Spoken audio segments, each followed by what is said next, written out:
हमारे साथ कुछ खास मेहमान हैं। जयंत वर्मा जी हैं, वरिष्ठ पत्रकार हैं, प्रोफेसर एसके मिश्रा जी अर्थशास्त्री हैं, इसके अलावा हमारे साथ राकेश अग्रवाल जी हैं, अर्थशास्त्री। आप सभी का बहुत बहुत स्वागत है। पहले शुरुआती रिएक्शन तीनों से। एसके मिश्रा जी, कैसा लगा सर बजट आपको?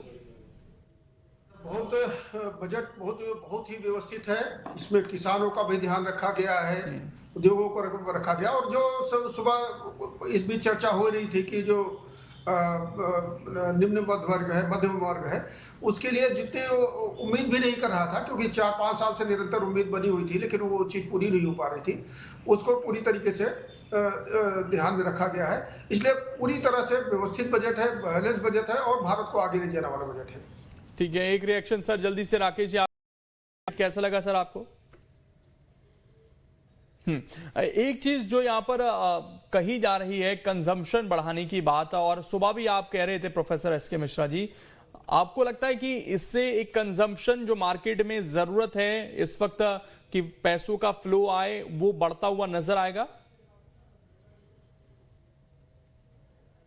करके बनाया गया है, क्योंकि हमने कहा कि 4-5 साल से बराबर मांग हो रही थी, और इस बार जो जितनी उम्मीद थी उससे बेहतर चीजें हुई। और केवल मिडिल क्लास और उसी की बात नहीं है कि कंजम्पशन बढ़ाने पर ही फोकस है।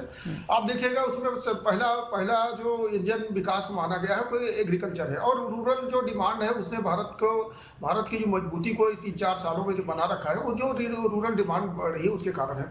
दूसरा, सेक्टर को बढ़ावा दिया जा रहा है। इससे निश्चित रूप से ये अपने साथ ही न केवल ये डिमांड बढ़ाएगा, बल्कि ये प्रोडक्शन को बढ़ाने में भी योगदान करेगा। इसमें एक जो थोड़ी सी चीजें हमको लग रहा है कि वो और अच्छा हो सकता था।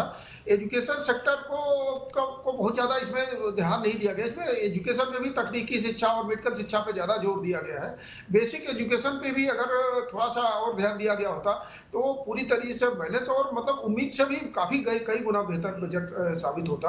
एजुकेशन को थोड़ा सा हमको लग रहा है कि जो चीजें मिलनी चाहिए थी वो नहीं मिल पाई, क्योंकि एजुकेशन देश को आगे ले जाएगा, उसमें सबसे बड़ा रोल एजुकेशन का रहेगा, और बेसिक एजुकेशन का किसी मामले में तकनीकी एजुकेशन से रोल कम नहीं रहेगा। उस पर थोड़ा सा ध्यान दिया गया होता तो और अच्छा ये बजट रहा होता। एसके मिश्रा जी, एक नया बिल लाने की बात भी कही गई है इनकम टैक्स को लेकर, इसका क्या मोटो आपको नजर आता है, और इससे कुछ हमें आने वाले समय में कुछ नई चीजें क्या देखने को मिल सकती हैं, क्या बेनिफिट देखने को मिल सकते हैं इससे? इसमें क्या है, जिसे सरकार और फिजिकल कंसोलिडेशन के उसमें जा रहे हैं, फिजिकल डिसिप्लिन मेंटेन करिए। और आप देखिएगा जो फिजिकल डेफिसिट का टारगेट है वो सरकार हर साल धीरे धीरे घटाते जा रही है। इस बार जैसे उसने 4.4% डेफिसिट का टारगेट रखा है। उसके लिए आपको जो फिजिकल आपके ये जो इनकम टैक्स के टैक्सेशन का जो सिस्टम है उसको दुरुस्त करना होगा। अब आप देखिएगा ये पहले ये था कि इसमें हम टैक्स के स्लैब कम करते जा रहे हैं, लेकिन अब आप देखिएगा चूंकि अब आपको मिडिल क्लास को छूट देनी है, तो फिर उसके टैक्स स्लैब फिर बढ़ गए हैं। तो जो सरकार के बाद में ये विरोधाभास हो रहा है कि भाई हम उसको स्लैब को कम जो आसान करेंगे, टैक्स सिस्टम को सरल करेंगे, तो फिर जब आपके इतने स्लैब्स हो जाएंगे तो उसके कारण दिक्कत जाएगी। और अभी आप न्यू टैक्स रेजिम और ओल्ड टैक्स रेजिम और ऐसे तमाम तरह की जो एक तरह से सिस्टम है उसको वो करेगी, तो इसलिए उसके लिए कहा गया है। लेकिन मुख्य बात यह है कि अभी जो सरकार का जो टारगेट था कि उसको मिडिल क्लास को कुछ न कुछ इस बार वो देना था, उसके राजनीतिक आप मकसद निकाल सकते हैं कि दिल्ली में चुनाव है या आगे है, लेकिन ये जरूरत भी थी, क्योंकि अर्थव्यवस्था को अगर बूस्ट देना है तो मिडिल क्लास को आपको वही कंज्यूम करता है, तो उसको जो टारगेट है, जो फिजिकल डेफिसिट के टारगेट है, उसको अचीव करना है, क्योंकि वो उसका एक रोड मैप बना हुआ है कि हमको 26 में इतना करना है, 27 में इतना करना है, और उसको 3 के आसपास सरकार को ले आना है। तो सरकार उस रास्ते में बिल्कुल बहुत अच्छे से बढ़ रही है। और जैसा हमने आप बार बार कर रहे हैं, हम अपनी तरफ से इस बात को जोड़ना चाह रहे हैं कि ये जो बजट है, जो वास्तव में जितनी उम्मीद नहीं थी लोगों को, उससे बेहतर बजट सामने आया है। अब बाकी उसके रिजल्ट और डिटेल में जब पढ़ा जाएगा तो देखा जाएगा, लेकिन ओवरऑल ये दिख रहा है कि जो लोगों की उम्मीद से भी ज्यादा एक बेहतर बजट है। ठीक है सर, आप ठीक है। एसके मिश्रा जी, एक चीज हम सुबह भी चर्चा कर रहे थे और वो हुई है कि इंश्योरेंस सेक्टर में जो एफडीआई है उसको अब 100% कर दिया गया है। इसका क्या प्रभाव आप देखेंगे आने वाले समय में, क्योंकि जो प्रीमियम है इंश्योरेंस के वो बढ़े हैं, अब एफडीआई आने से कुछ वहां पर क्या लगता है कॉम्पिटिटिवनेस बढ़ेगी और ज्यादा प्रीमियम कुछ बैलेंस हो सकते हैं वहां पर? इंश्योरेंस का जो पेनिट्रेशन है इंडिया में, इंश्योरेंस की बहुत जरूरी चीज है, जो कि सब हर आदमी को उस इंश्योरेंस का कवर मिलना चाहिए था। लेकिन उसका कम होने का कारण ये है कि प्रीमियम रेट बहुत ज्यादा है। तो अब ये 74% से बढ़ा के 100% एफडीआई को दिया गया है। तो इसमें जो बड़े बड़े कंपनियां हैं और वो सब आएंगे, यहाँ पर उनको इन्वेस्टमेंट का वो मिलेगा, तो इससे आपस में जो कॉम्पिटिटिवनेस बढ़ेगा, तो उससे प्रीमियम के रेट कम होगी और उससे इंश्योरेंस के पेनिट्रेशन में फायदा होगा। जहां तक बात थी कि उसकी प्रीमियम ज्यादा आता है, उसका एक बहुत बड़ा कारण रहा है जीएसटी रेट ज्यादा, वो जीएसटी काउंसिल का मसला है, तो इसलिए सरकार ने उसको यहाँ टच नहीं किया है।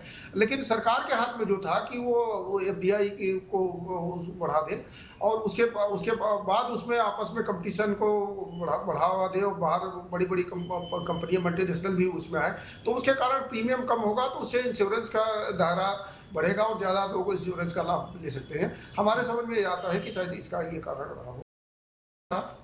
एसके मिश्रा जी, एक थोड़ा सा सेक्टर हमारा एजुकेशन, जिसमें मेडिकल सीट्स बढ़ाने की बात की गई हैं, आईआईटी में सीट्स बढ़ाने की बात की गई हैं, इसके अलावा और कुछ आपको नजर आ रहा था जो किया जा सकता था? क्योंकि बड़े बड़े ऐलान हम देख रहे हैं चुनावी रैलियों में तो हो रहे हैं कि हम मुफ्त करेंगे शिक्षा को, उस हिसाब से बजट बढ़ता हुआ दिखाई दिया है क्या आपको?